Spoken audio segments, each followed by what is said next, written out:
Guys, you remember here not long ago, I did the redemption arc video about the Carnivora Mako. So I've actually gotten a chance to do some testing. I know that you guys saw a short testing video, but there's been more done than just that. So we're gonna turn this around and we're gonna talk about how well this has performed. So guys, we're revisiting this kind of quickly. I used this knife a lot. You guys, well, I'll show you. I'll put it up here in the corner. I did a lot of hard use testing. That got its own standalone video, but I've been doing a lot of stuff with this since then. And I got to tell you some of the things that I've really found impressive. So one, just the way it feels in use. You can definitely chop and stuff with it. Now, the video that you're seeing up in the corner, I was pretty tired. I had been beaten on this knife for a while before I even started filming that. I just wanted to see how things were going to go. So I did some batoning. I did some other stuff. There's a lot of things I'm really impressed with in this knife. It's a very good chopper. It's got that weight forward that you want. You've got these multiple grips. You can get all the way back here because they removed that stuff that was all on the tail of this in the prototype version. All of it's gone and it's nice and smoothed over, and you can get way back here and let that weight just work for you and not have to do as much. The big belly on this really centralizes that force when you're chopping. It does a great job. So you've got a very, very piercing tip. We're going to get into that in a second. You can see I just wore most of the blackening finish off of this, and I'll tell you about that in a second.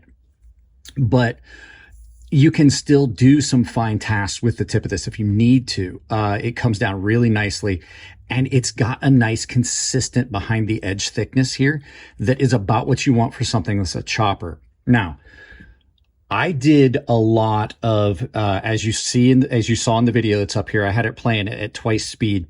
I did a lot of stabbing this into wood and prying chunks of wood out and prying it in all different directions. And I fully expect, and I've done this before, and I usually don't knock it against a knife. I expect it to break because it's a very fine, very fragile looking tip on this.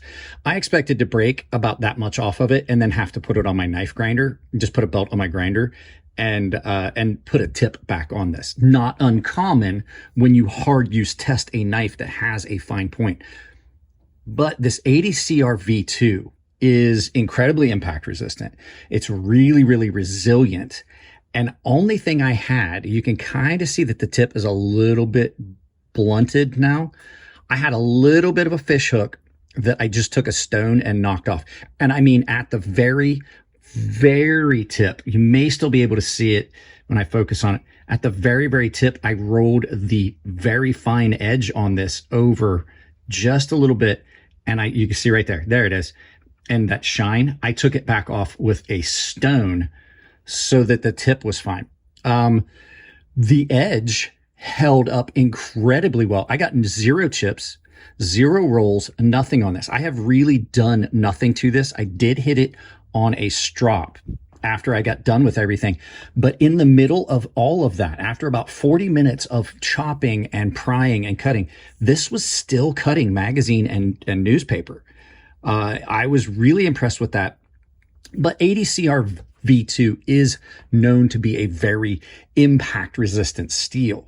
Now, what really surprised me about this knife is the heat treat on it is also very good with edge retention, which is something that ADCR V2 is not so good at when it comes to day-to-day tasks. I had a piece of old carpet that I cut up with this, and that's what did a lot of the damage to the finish back here. But I also cut up a ton of cardboard, which typically those would be things that just strip the edge off ADCR V2 really easily. It's really impact resistant, but it typically does not have very good edge holding capabilities. It really doesn't.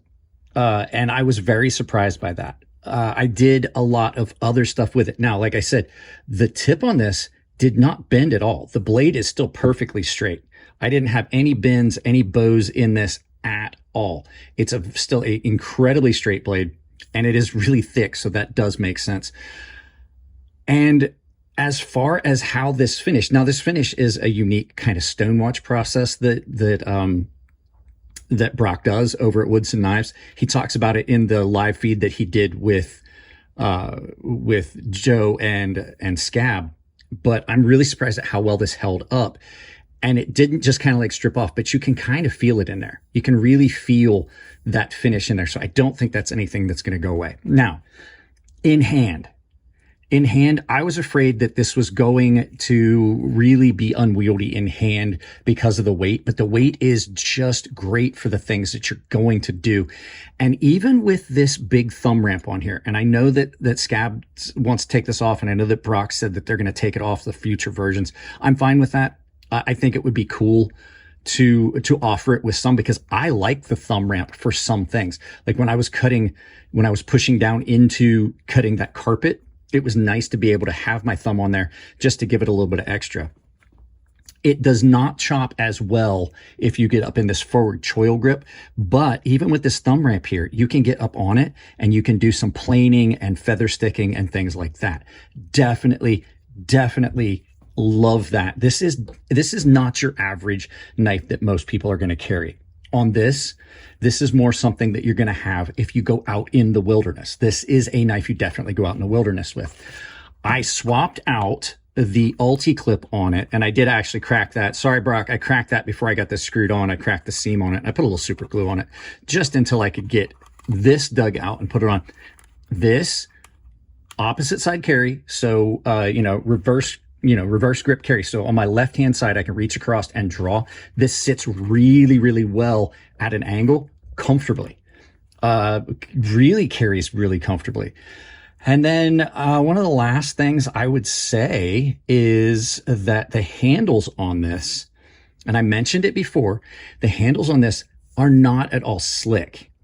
They were done. I think Brock said he did these to a 220 grit. Then he did a Danish oil on it, and it gives you a good texture.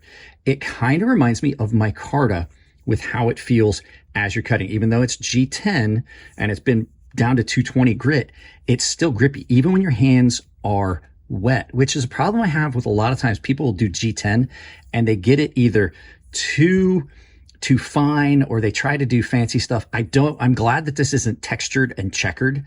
So I'm really happy with that.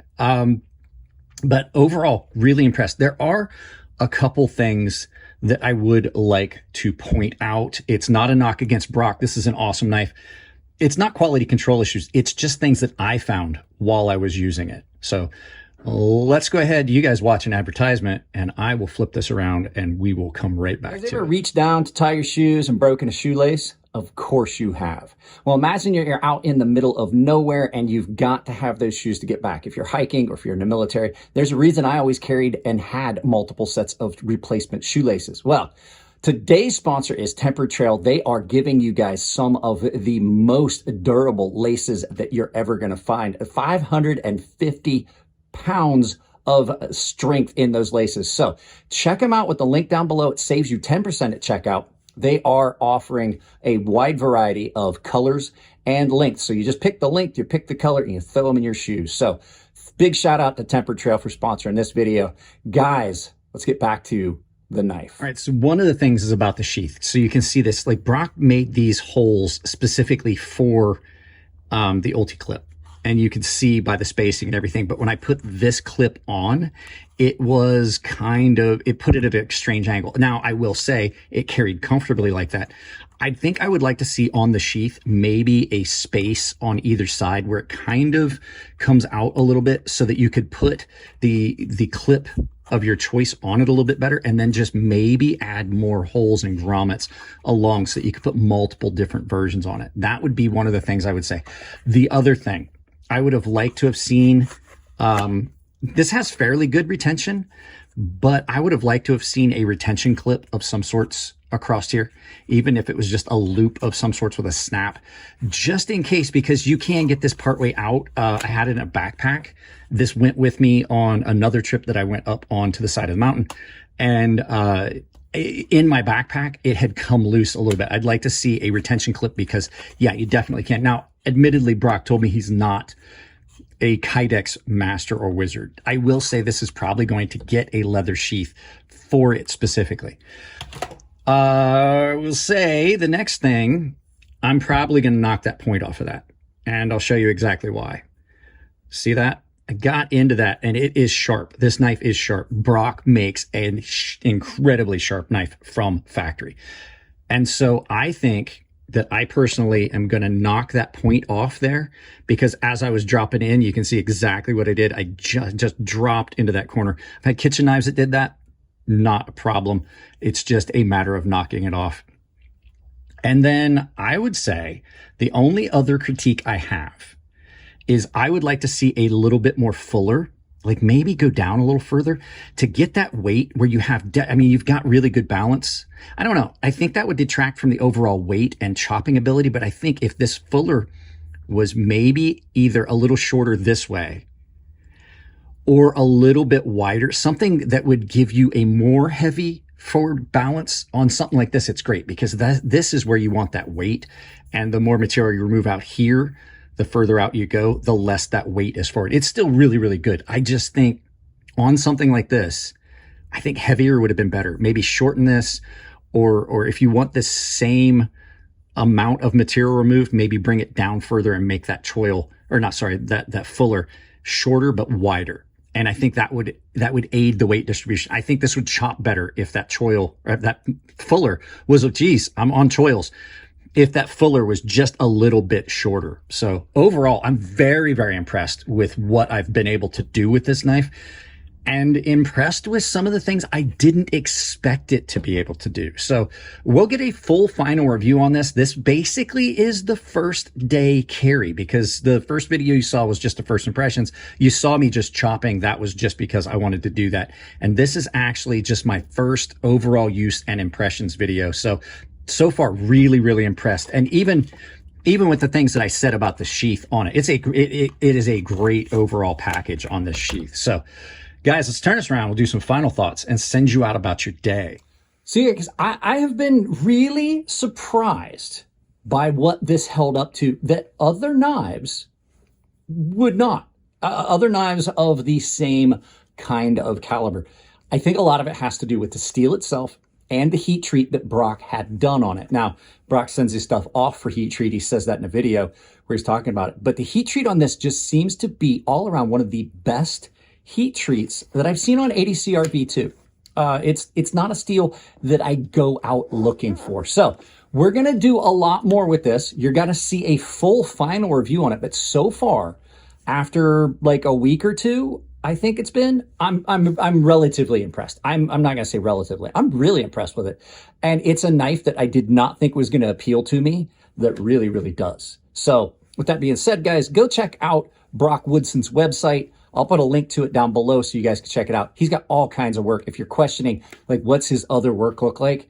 It's really good. And the fact that he used existing blanks and fixed the issues with them and got this out from existing blanks, not even a new run, is pretty impressive. So, guys, that's it on this one. You know that there was an ad in there. You know I've got sponsors. You guys know what to do. Go click on them. You guys know I have affiliate links down below if you're going to buy knives. I have an Amazon store. I have a public Discord. All of that stuff. I have a discount code of crazysharp, all one word, all lowercase, that will save you 10% for Iron Forge Knife Works, 10% at KATSU Knives, 10% at Rosecraft Blades, and 40% at Beyond EDC. I also have got, I forget, I think I've got a public, yeah, the membership, exclusive content, giveaways, premium tier sharpening tutorial, and a private Discord. Guys, not going to make this any longer. I'll see you guys in the next video.